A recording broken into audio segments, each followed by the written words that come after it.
Hello students, now we are meeting to have the revision for second and third chapter, that is which is there, these two chapters are there for the uh, FA2 exam. Okay, so in this we are going to revise the chapters, second chapter first, then the third chapter, and then we'll see the paper pattern and few questions. Okay, so chapter number 2, Introduction to Programming. The set of instructions written in a language which a computer can understand is called a program. A computer program involves three steps: algorithm, flowchart, and third one is program. Now, what is algorithm? An algorithm is a step-by-step procedure to solve any particular task, such as mathematical or logical problem. A flowchart is the diagrammatic representation of a problem-solving process, that is algorithm. Means what? Whatever algorithm you have written down the steps. On that basis, same instructions are written with the help of a diagrammatic symbols. Okay. Hermann Goldstein and John von Neumann developed a flowchart to plan computer programs. Okay.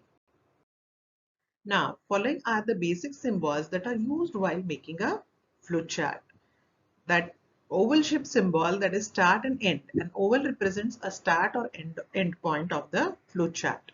Then arrows, up arrow, down arrow, left arrow, right arrow. A line is connector that shows relationship between the representative shapes. Then it is input output. Parallelogram represents input output of the process of the program.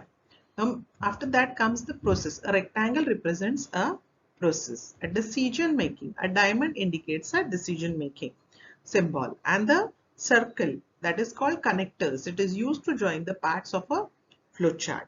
Okay. Means whenever we are writing the flowchart, we are dividing the flowchart into two parts. First part and second part is getting connected with this connectors. Okay.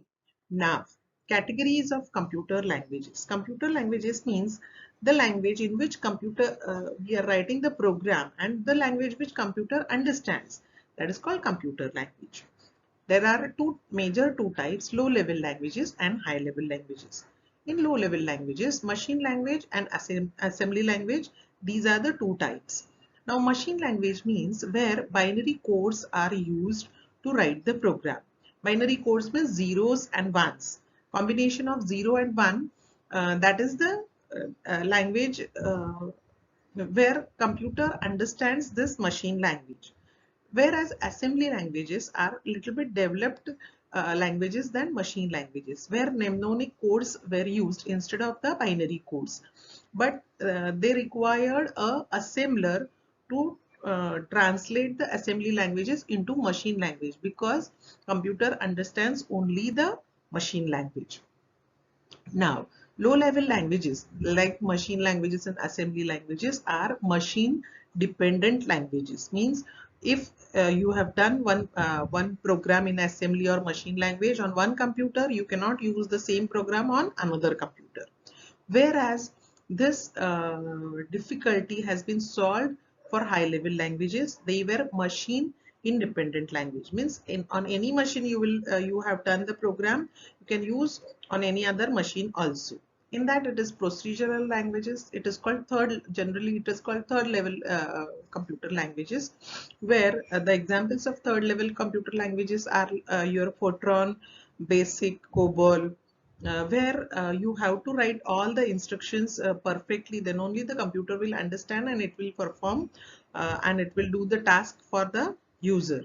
Whereas non-procedural languages, here the person, if the user or the programmer doesn't have much knowledge of programming, then also he can give the instructions to the computer and computer will solve or it will do the work according to that user instructions. So programming languages were comparatively easy comparative to the procedural languages. The examples of this is Visual Basic, Visual C language. Then comes the natural languages, that is called fifth generation language, whereas non-procedural language are called fourth generation. Natural languages are called fifth generation languages, where human voice is recognized by the computer and it is having artificial intelligence also. Means today's computers are having natural languages. Okay. Now, all this we have seen for the third chapter. All this we have learned in the third chapter. One more thing we learned, that is language processor. A language processor is a software that converts source program into a machine language because the computer does not understand the program written in a high level language or assembly language. It understands only the machine language, means the combination of zeros and ones. Compilers and interpreters are the examples of language processors. A compiler converts the entire high-level language program into a machine language at once and also displays the error for the whole program together. Interpreter converts one line of program at a time. It displays error of one line at a time and goes to next line after correction of that error. Interpreters are a little bit slow because it is showing one line execution, and if errors are there, you have to rectify the error at that time itself, whereas compilers converts the programs very fast. Okay, now this ends the second chapter, and then in the third chapter, that is a file and folder. See, third chapter we are learning about files and folders. What is file, what is folder, how to make it, how to copy it, how to view the files and folders. All this we have learned in this. Quickly we will revise this also. File management helps you to organize and keep track of your files in the computer. Every file has its own unique name. No two files of the same name can be saved at the same location in the computer. Various types of files: Word file, Excel file, JPG file means the drawing files or the image file, and then the video file and the PDF file. These files are organized into folders. A similar group of files saved together under a common name is called a folder. In short, folder is a big container. A folder may contain single or many files or folders also. Here some folder icons are given. Empty folder, nothing is there. A folder containing files, few files are there in the folder. A folder containing subfolders and some more files. Okay, now whenever we want to navigate in the file explorer, means what? Whenever we want to search any file, particular file, any folder, or we want to open any particular file, folder, we want to copy it, we want to rename it, we want to delete it, through which program we are going to do all this? That is file explorer. This is a file explorer screen. It shows the program name, that is File Explorer, on the top of the screen.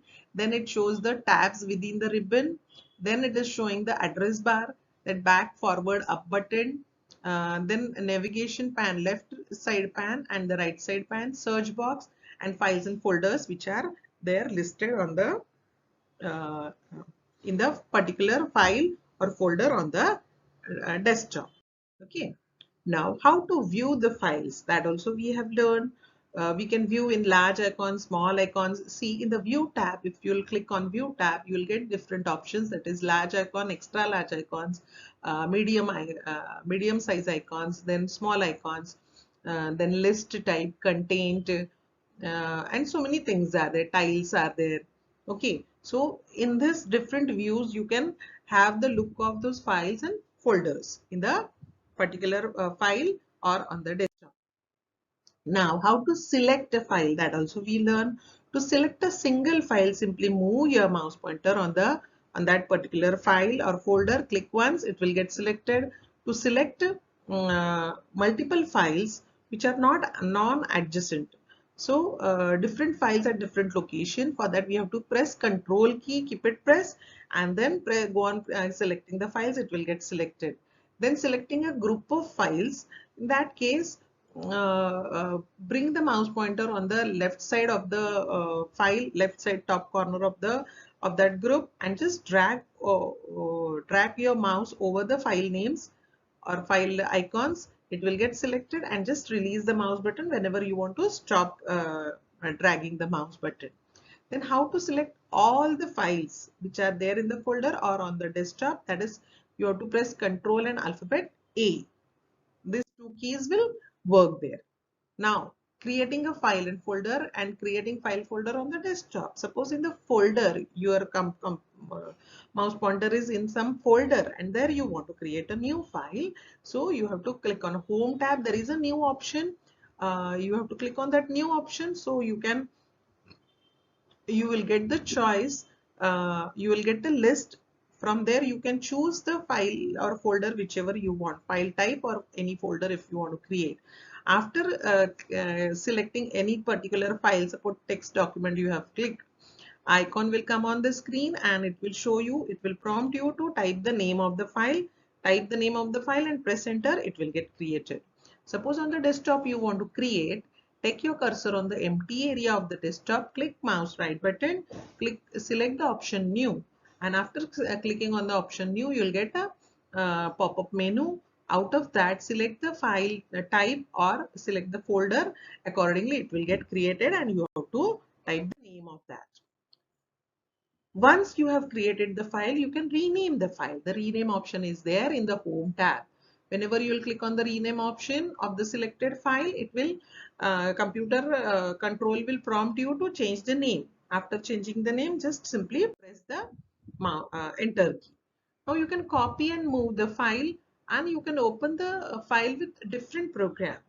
Now copying means making a one more copy of the file or folder, and moving means from one place you can shift it by copy paste and cut paste. You can do this, or for that you can use the keyboard controls also, that is control C and control V, that is copy paste, control C and control X and control V, that is move, that is cut paste. Okay, now opening a file with different program. For that, select a file which you want to open and click on open option, which is there in the home tab.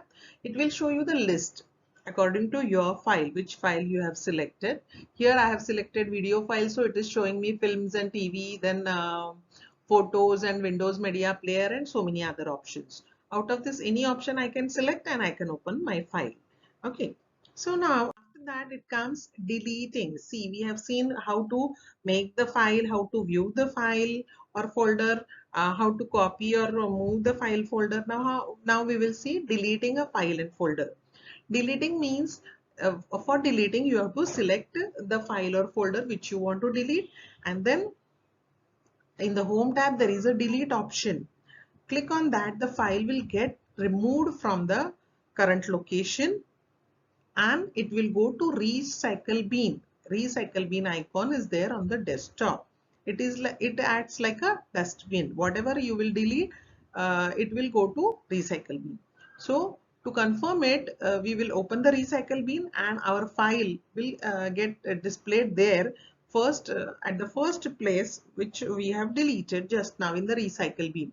Suppose we want to take back the file at the original location, means we can restore the files, we can take it back at the original position. In that case, for that you have to select the file first in the recycle bin.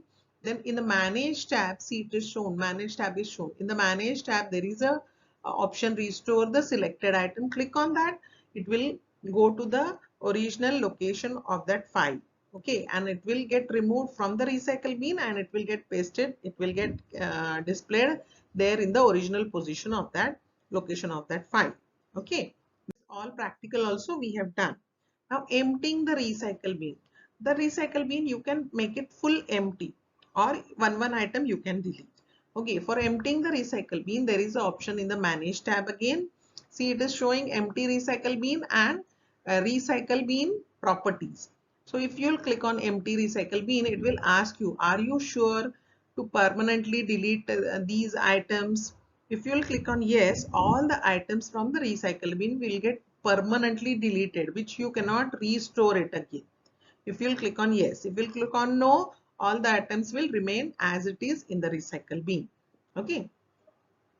Now whenever you want to close the recycle bin, simply click on the close button or click on file tab and close option. Okay, all this we have learned in the second and third chapter. We have revised whatever we have learned. Now here, see, paper pattern will be like this. Fill in the blank, 6 sub questions. Then true or false, 6 sub-questions. Identify the shapes, 4 sub-questions. Answer in one word, 4 sub-questions. For each question, you have to select the correct answer from the given choices. Okay. Now, how the paper will look like? Paper will look like this, not exactly this, because you will get the paper in the form of Google form. Okay, but just to have an idea, I have shown the questions here.